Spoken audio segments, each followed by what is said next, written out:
Many people, both LDS and non-LDS, find Joseph Smith's polygamous lifestyle objectionable. And yet, if you've ever read through the Old Testament, you probably noticed that several of Israel's prominent leaders had more than one wife. So why is Joseph Smith's polygamy such a big deal?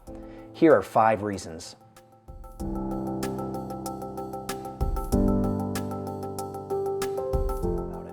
The Old Testament never commands or applauds polygamy, but whenever it occurs, it is fully disclosed to the entire community. Joseph Smith practiced plural marriage in secret for years before he eventually owned up to it. In fact, not only did he keep it hidden, but he lied about it to others, covering up what he was doing. Smith's earliest plural marriage took place in 1833. 2 years later, the church published the 1835 version of the D&C. Section 101 says, "Inasmuch as this Church of Christ has been reproached with the crime of fornication and polygamy, we declare that we believe that one man should have one wife and one woman but one husband, except in case of death, when either is at liberty to marry again." At the same time that Joseph Smith claimed to be giving revelation from God that polygamy was a morally reprehensible criminal act, he was already secretly taking multiple wives.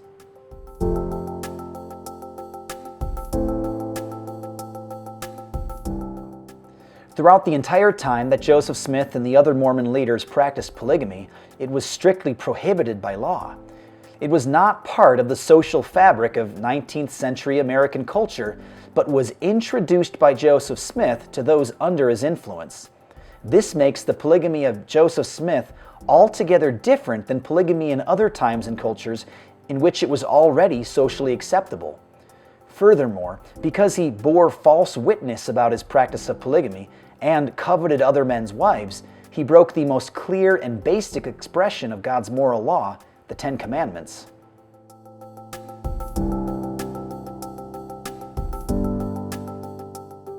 If Joseph Smith had had relationships with 2, 3, or 4 women, his polygamy may not have drawn that much attention.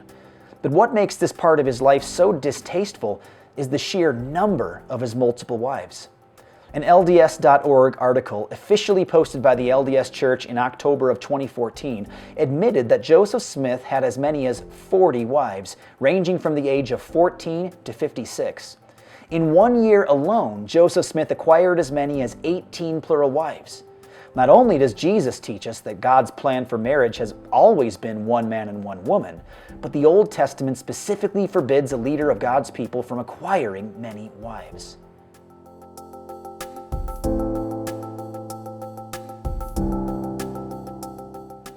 The LDS Church admits that 12 to 14 of Joseph Smith's wives were already married to living husbands. Not only is the practice of taking another man's wife morally abhorrent on many levels, the practice, also referred to as polyandry, is firmly forbidden in D&C 132:61. It reads, "And again, as pertaining to the law of the priesthood, if any man espouse a virgin and desire to espouse another, and the first give her consent, and if he espouse the second, and they are virgins, and have vowed to no other man, then is he justified. He cannot commit adultery, for they are given unto him. For he cannot commit adultery with that belongeth unto him, and to no one else." This means that Joseph Smith not only disobeyed the civil law, broke apart families, and rejected the clear biblical teaching on adultery, he even denied his own faith by abandoning the clear teaching of the D&C.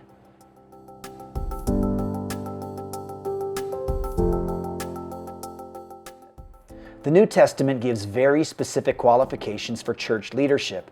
These qualifications were meant to help Christians identify who should and should not be allowed to lead in the modern church.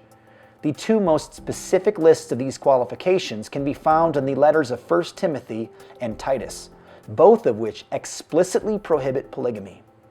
"Therefore, an overseer must be above reproach, the husband of one wife. Appoint elders, if anyone is above reproach, the husband of one wife." Furthermore, Jesus taught that God's design for marriage was one man and one woman, saying, "Therefore a man should leave his father and his mother and hold fast to his wife, and the 2 shall become one flesh." So they are no longer 2, but one flesh. What therefore God has joined together, let not man separate. The one flesh union described by Jesus makes no allowance for multiple wife marriages.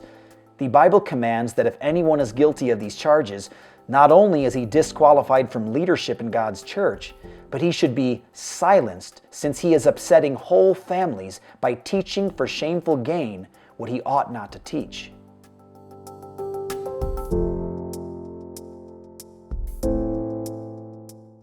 Even if we were to exclude all the other parts of his lifestyle and teaching, on this point alone, Joseph Smith is biblically disqualified as a leader in the church.